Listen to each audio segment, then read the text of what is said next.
Imagine standing at a window. You are on the second floor of a limestone house, high up on the slopes of the Acrocorinth. You're looking out, but you're not looking at the view you've seen every day for 34 years. No. You're looking at smoke. It's Tuesday, August 146 BCE. Let's say the woman standing at the window is named Thea. And the thing that she notices first isn't the smoke. It isn't even the oppressive, sticky heat of a Greek late summer. It's the silence. Which, for a city like Corinth, is completely wrong. It's not just unusual, it's scientifically unnatural. Exactly. That's what gets me about this opening image in the sources. We really have to set the scene of what Corinth usually sounded like. I mean, this was not some quiet provincial town where you hear crickets in the afternoon. Not at all. Yeah. This was a city that never slept. You would have merchants shouting in Egyptian and Phoenician, a dozen dialects of Greek, haggling over prices. Right, and you'd hear the carts, the iron-rimmed wheels grinding against the limestone ruts. You can actually still see today if you go to the archaeological site, by the way. The sensory profile of Corinth was just intense. It smelled of roasting meat from the market stalls, fresh dye from the Murex shells, which is this really pungent smell. Like a sharp, salty smell. A very sharp smell, yeah. And the sharp tang of vinegar wine and, unwashed sailors from 100 different ports. It was a sensory overload 24/7. It really was the Manhattan of the ancient Mediterranean. It was this frantic, beating heart of global trade. It was. And now, on this Tuesday morning, Dead silence. The only sound Thea can hear is the dry wind blowing through the open doorways of houses that have already been abandoned. And somewhere down the slope, a dog barking for an owner who isn't coming back. that detail, the Yeah. dog barking, that's just chilling. It really grounds you in the immediate reality of the moment. It's the domestic colliding with the catastrophic. It signifies this complete rupture of daily life. And the immediate context here is terrifying. Just outside the walls, on the plain below, there is a Roman army. 23,000 soldiers. A full consular army. Yeah. Legionaries, cavalry auxiliaries from all over. And they aren't attacking. They aren't shouting battle cries. They're just waiting. That waiting is psychological warfare in itself. You're absolutely right. The context is vital. We are at the bitter end of the Achaean War. The combined Greek forces have been shattered. Utterly. And Thea, standing at that window, she represents thousands of women trapped in a city that is effectively already fallen but hasn't yet been occupied. They are in this horrible gap between existence and erasure. We often hear about the battles, right? We know the names of the generals, and we'll get to them, the Mummius and Daaeus types. We know the high-level politics. The big man of history. Exactly. But today, our mission is to do a deep dive into the 3 days after the battle. We're going to talk about the systematic erasure of the women of Corinth. I think that's the perfect way to frame it. Because this isn't just a story about a city being sacked in fit of rage.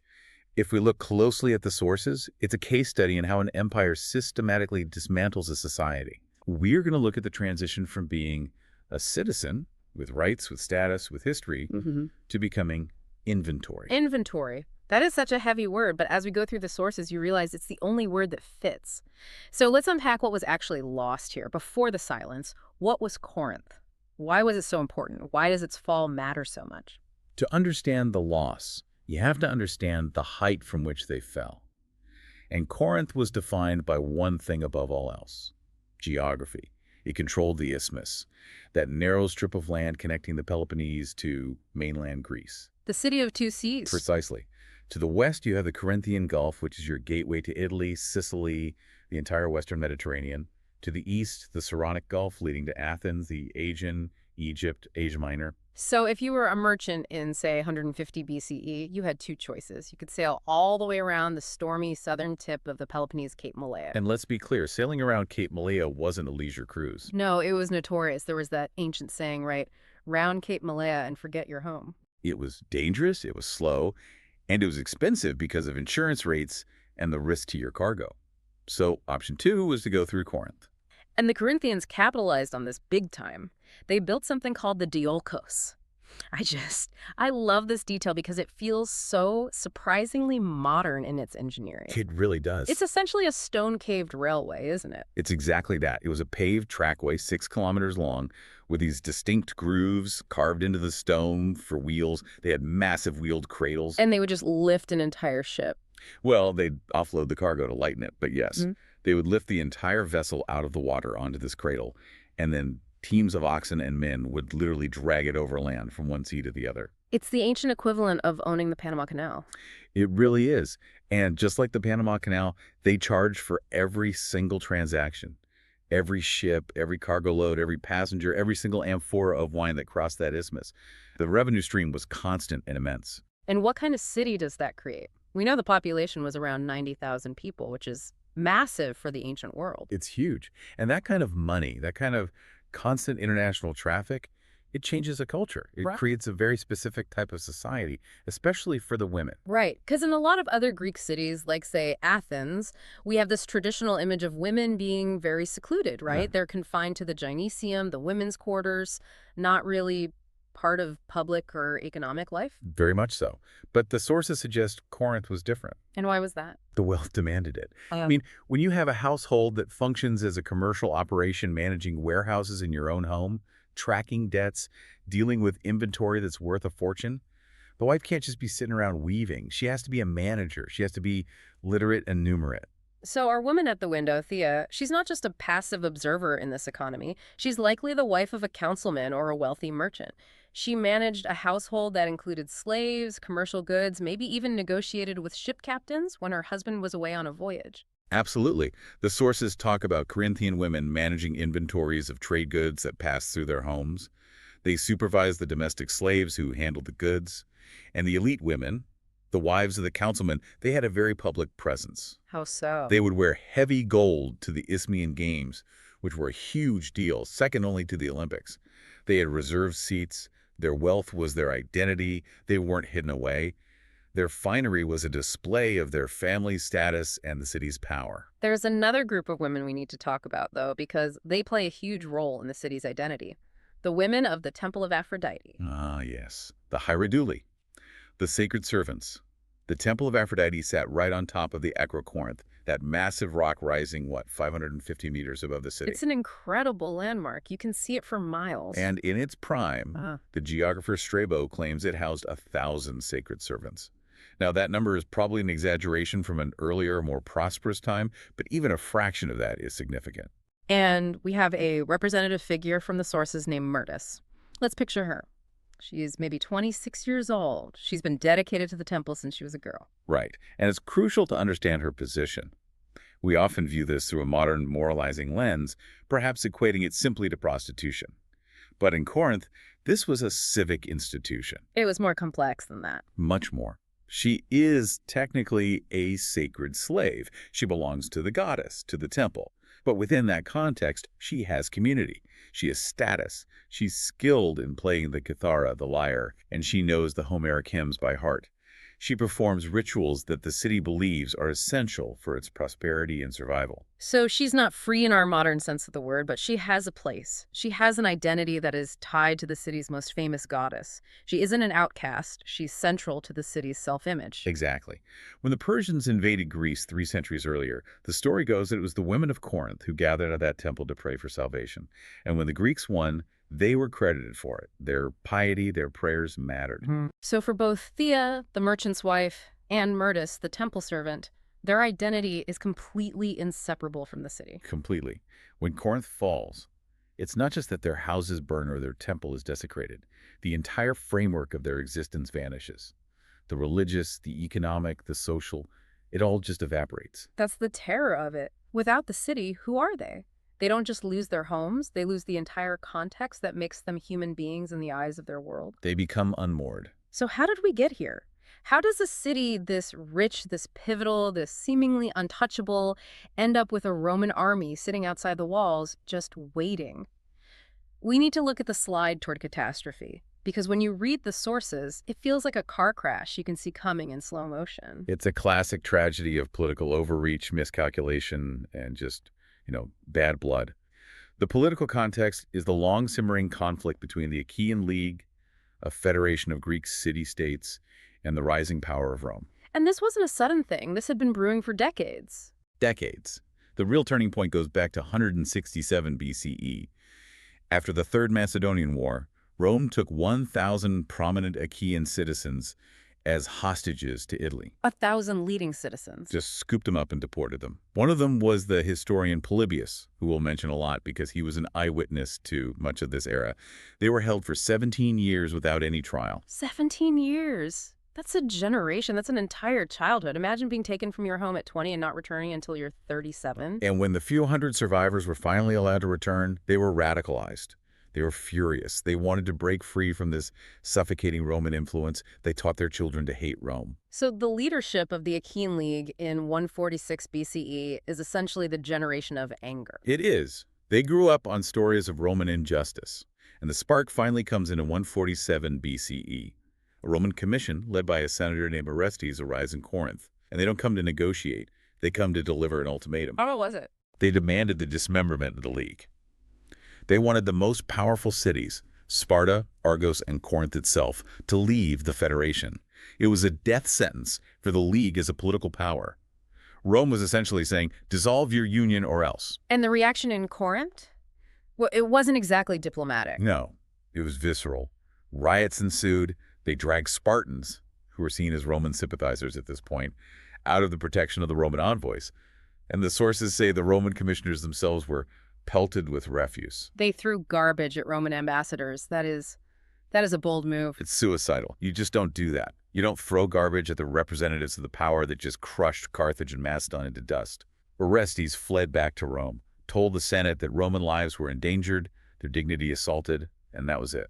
The Senate had its excuse. It was war. But here's the part that really hurts when you read about the women. To fight this war, the League needed money, and they needed it fast. The war economy. They imposed emergency levies. But the state coffers weren't enough. The cash had to come from somewhere. From the people. And Polybius describes women stripping themselves of their jewelry, heirlooms, wedding gifts, necklaces passed down from their mothers and grandmothers. So Thea, our woman at the window, she's likely not wearing her gold anymore. The gold that was her status symbol, she gave it to the army. She gave it to be melted down to pay the soldiers, to buy weapons and shields. So they financed the very army whose defeat would deliver them into slavery. The bitter irony is that they literally paid for the weapons that failed to protect them. The gold that marked their status as elite women was converted into the iron that failed to hold the line at the isthmus. There's also an aha moment here for me when I read this regarding Rome's motivation. Why was Rome so ready to just destroy Corinth? It wasn't just about the garbage throwing, was it? That feels like a pretext. I think it absolutely was. The Roman historian Livy hints at this, and modern historians like Mommsen have really expanded on it. The bottom line was commercial rivalry. The Panama Canal aspect again. Exactly. Roman merchants, the Aequides, were a rising political and economic force in Rome. They wanted to dominate Mediterranean trade.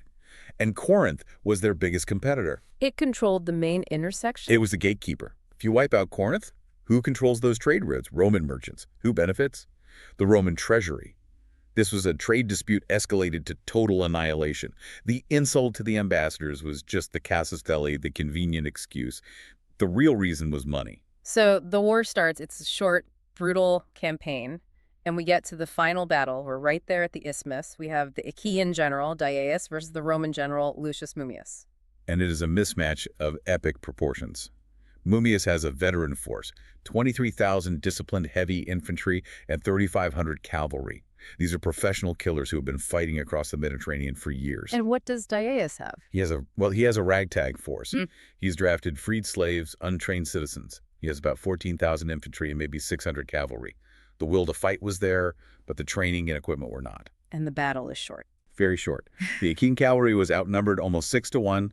They saw the Roman cavalry advancing, and they broke immediately, fled without even really engaging. And once the flanks were open? The infantry collapsed. It wasn't a contest. It was a slaughter. The Roman legions just rolled over them. Now, this is where we need to talk about General Dyaeus, because his actions after the battle tell us everything we need to know about what was coming. He doesn't retreat into the city to organize a last stand. He doesn't try to negotiate a surrender. No. He rides south. He abandons his army. He abandons the city he was sworn to protect. He rides all the way to his home in Megalopolis. And there, he does 3 things in a very specific, horrific order. It's a chilling sequence. First, he kills his wife. The sources say he poisoned her. Kills his own wife. Then he sets his house on fire and burns it to the ground. And finally, With his wife dead and his home in ashes, he poisons himself. Why? I mean, why kill his wife? The suicide I can almost understand, the shame of defeat. But why her? Because he knew what Rome did, he wasn't ignorant, he remembered Epirus. Epirus. What happened there? 21 years earlier, in 167 BCE, the same year the hostages were taken, Rome sacked 70 towns in the region of Epirus. In a single day, they enslaved 150,000 people. 150,000. Dias knew that history. He knew that for his wife, capture by the Romans meant something far, far worse than a quick death. It meant humiliation, it meant slavery, and it almost certainly meant sexual violence. That is a chilling thought.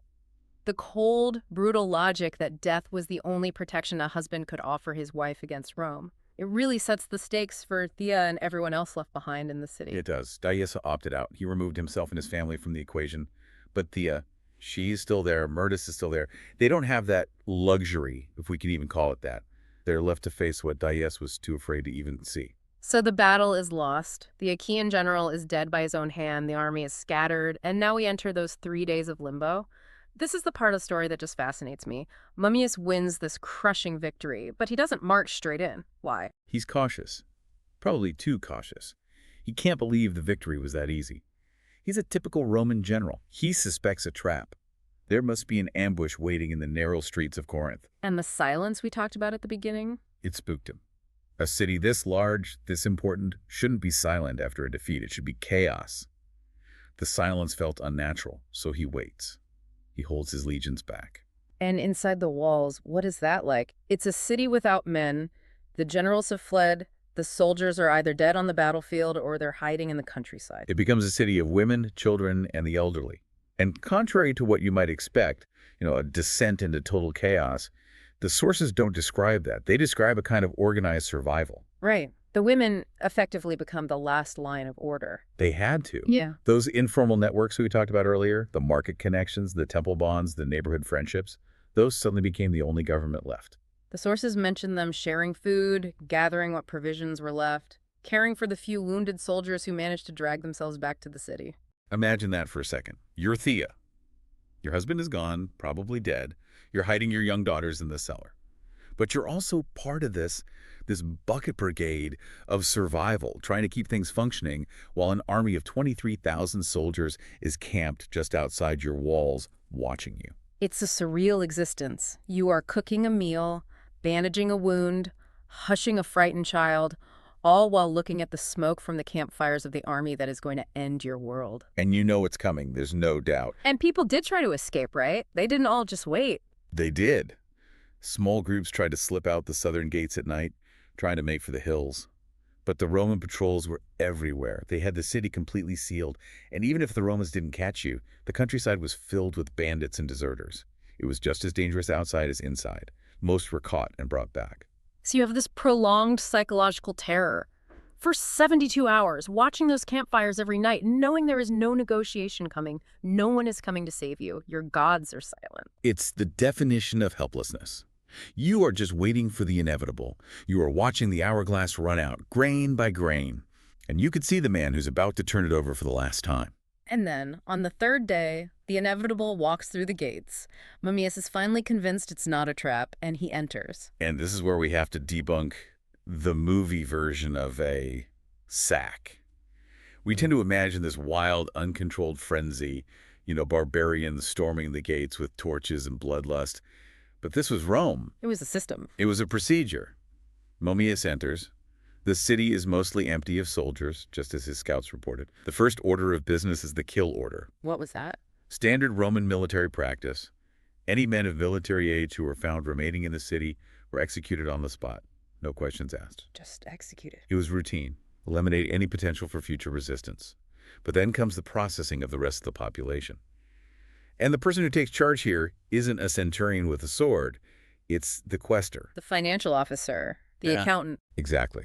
Because from this moment on, this is not a military operation, it is an economic one. Rome is here to extract value. They go house to house, methodically. Doors are broken open. If you're hiding in a cellar, like Thea might have been with her children, you're dragged out into the sunlight. And let's talk about that moment, the sorting.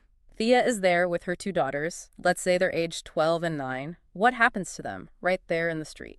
This is the most brutal part of the economics. Families are separated based on market value. How so? I mean, wouldn't a family unit be valuable? To another family, maybe, but not to a slave trader looking to maximize profit. Rome understands that selling people individually often yields a higher total return than selling them as a group.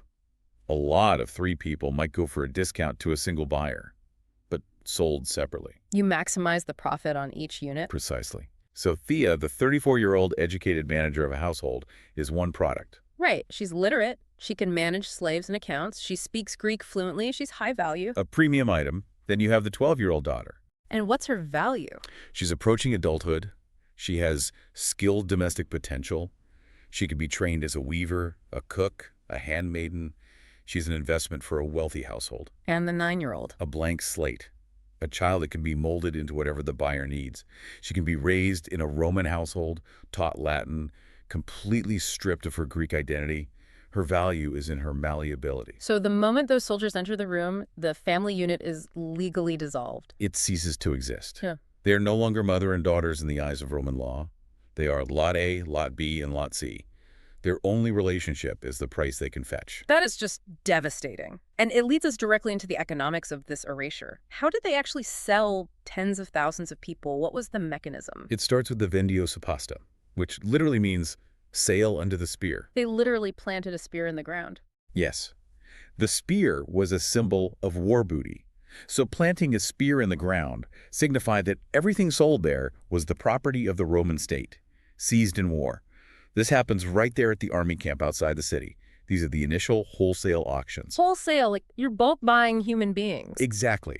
There were slave traders, mangones, who followed the legions for this very reason. It was their business. They would buy huge lots of captives, 50 people, 100 people at a time, right there on the field for a bulk price. And the money goes where? Straight to the questor, and from there to the Roman treasury. The war pays for itself instantly. In fact, it turns a massive profit. Rome ran its wars at a profit. That's a key takeaway. It's fundamental to understanding their expansion. But here is where the paths of the women diverge. And this is crucial for understanding their ultimate fate. Right, you mentioned we have path A and path B. Let's start with path A. Who goes down that path? Path A is for the women who were considered low status or unskilled by the Romans. The fisherman's wife. The daughter of a dock worker. Women without specialized skills or elite education that a Roman aristocrat would value. So where do they go after that wholesale auction? They're bought by the traders who supply the massive agricultural estates, latifundia in Italy and Sicily. And what does that life look like? It is brutal, it's short, it's anonymous. You are a unit of labor, nothing more. You're pressing olives, harvesting grain from sunrise to sunset. You lose your name. You're probably given some generic Latin name. You lose your language. You lose your identity completely. You're just a body in a field until you break. A completely erased life. But Thea, the educated manager, she's on path B. Thea and Myrtis, the temple singer. They are high status. They're too valuable for the fields. They are sorted out and headed for a different market. They are headed to Delos. Delos, the island in the Aegean. The great hub. The center of the Mediterranean slave trade. Rome had made it a free port, which meant no taxes on transactions. It was a machine designed for one purpose, to buy and sell human beings with maximum efficiency. And the scale of it was unbelievable. Strabo, the geographer, wrote that Delos could process 10,000 people a day. 10,000 human beings bought and sold in a single day. I can't even wrap my head around that number. It's industrial. It is, and this is where Thea ends up. She's taken off a ship, put in a pen, and she's made to wear a titulus. That's the wooden placard, right? The sign around her neck. Yes, hung around her neck for all potential buyers to see. It lists her origin, Corinthia, her skills, literate in Greek, household management, knowledge of accounts, her health, good teeth, no visible defects or scars. It's an inventory tag. It's a spec sheet for a product. That's exactly what it is. Yeah. And here's the cruel twist. Roman elites wanted this product. They were obsessed with Greek culture even as they were destroying it. Right, there's that famous line from the poet Horace. Conquered Greece took captive her savage conqueror. Exactly. Wealthy Romans wanted Greek tutors for their children. They wanted Greek musicians for their dinner parties. They wanted educated Greek managers for their sprawling villas and businesses. So Thea's ability to read Greek, her ability to quote Homer, the very things that made her a proud, elite Corinthian citizen, are now the features listed on her sales tag that make her a premium product. Her culture, her very essence, has been commodified for the auction block. And what about someone like Myrtis, the temple singer, the sacred servant of Aphrodite? Her fate is a specific kind of psychological horror.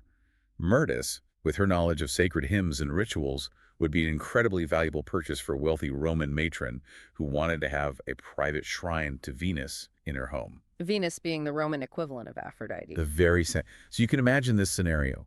Myrtis might find herself performing the exact same rituals, pouring the libations, singing the ancient hymns to the goddess of love, but she's doing it as a slave, as property for the very people who destroyed her goddess's most sacred temple. She's singing the songs of her destroyed city to entertain the destroyers. It's a total perversion of her identity. Her piety becomes a performance. Her faith becomes a party trick. It is the ultimate spiritual violation. It really drives home that inventory concept. You're not a person with a soul. You're just a collection of functions. And that erasure extends to the city itself. We have to talk about the aftermath, the cultural looting. Oh, the story that Polybius tells. He was there. He saw it with his own eyes. It's just, it's tragic comedy. This is the one about the soldiers, right? It breaks my heart. It's unbelievable. Polybius sees a group of Roman soldiers playing a game of dice. And what are they using as a makeshift gaming table? A painting. Not just any painting. The Dionysus by Aristides, one of the most famous masterpieces of the age. Worth a fortune. And they had it thrown on the dirt to roll dice on. It's a level of cultural ignorance that's almost impossible to comprehend. And the general, Mummius, he wasn't much better. No. He's shipping these priceless statues and artworks back to Rome to adorn his triumph. And he tells the shipping contractors, and this is a direct quote, "If you break these, you have to replace them with new ones." Laughs ironically. Yeah. As if you can just order a new 4th century masterpiece from Praxiteles at the corner store. It shows a total fundamental lack of understanding of what value is. To him, it's just stuff. It's impressive-looking rock and colored canvas. He sees the price, but not the worth. But the physical erasure was even more complete. They didn't just loot the city, they leveled it. They pulled down the walls. They burned the buildings. Archaeologists have found the destruction layer from 146 BCE. It's a thick layer of ash and rubble. It's real. And then what happened to the land itself? The land was declared sacer, or cursed, and then became a gregor publicus, public land of the Roman people. It was forbidden to live there. And so Corinth, this bustling city of 90,000 people, the heart of Mediterranean trade, remains uninhabited for 102 years? A ghost town. A monument to Roman power. Cicero later called Carthage and Corinth the two eyes of the coast, and Rome gouged them both out in the same year. Silence returns to the hill. For a century. Until Julius Caesar, in 44 BCE, decides to refound it. But that's not really Corinth, is it? It's not the same place. No, it's a Roman colony, Colonia Laus Iulia Corinthiensis. The language spoken on the street is Latin, not Greek. The goddess worshipped on the Acrocorinth is Venus, not Aphrodite. The new settlers are Roman army veterans and freedmen. It's a Roman city wearing a Greek name like an ill-fitting garment. The continuity is completely broken. The memory of the Greek city is gone. Wiped clean, intentionally. You know, as we're coming to the end here, I'm struck by a really powerful thought. We know Mummius, we know Deus, we know the historian, Polybius, we have their names, we know their stories. But we have no names of the women. Not really. Thea and Myrtis are representative names we've used to tell the story, based on common names of the time. But the actual individuals, there are no letters from them, no inscriptions with their names. They are just gone, wiped from the record as completely as their homes were wiped from the earth. History records the glory of Rome, the triumphs of the generals. But what we've tried to do today is flip the placard over. We're not looking at the triumph. We're looking at the inventory tags behind the glory. So I have a question for you, and for you, the listener. If you were Thea, standing at that window on the 3rd morning, knowing what you know now, knowing about the silence, knowing about the ships waiting at Delos, would you have run? Where do you run? Into the mountains to face bandits and starvation. Or would you have stayed with your children, hoping for, what mercy, a kind master? It's the impossible choice. And that, I think, is the point. The machinery of empire doesn't give you good choices. It only gives you different paths to erasure. The names on the placards are gone, but the machinery, how it happened, how an entire society is systematically turned into inventory, that is something we absolutely must understand. Because systems like that logic, it doesn't just disappear from the world. It echoes. That's it for this deep dive. We'll see you next time. Take care.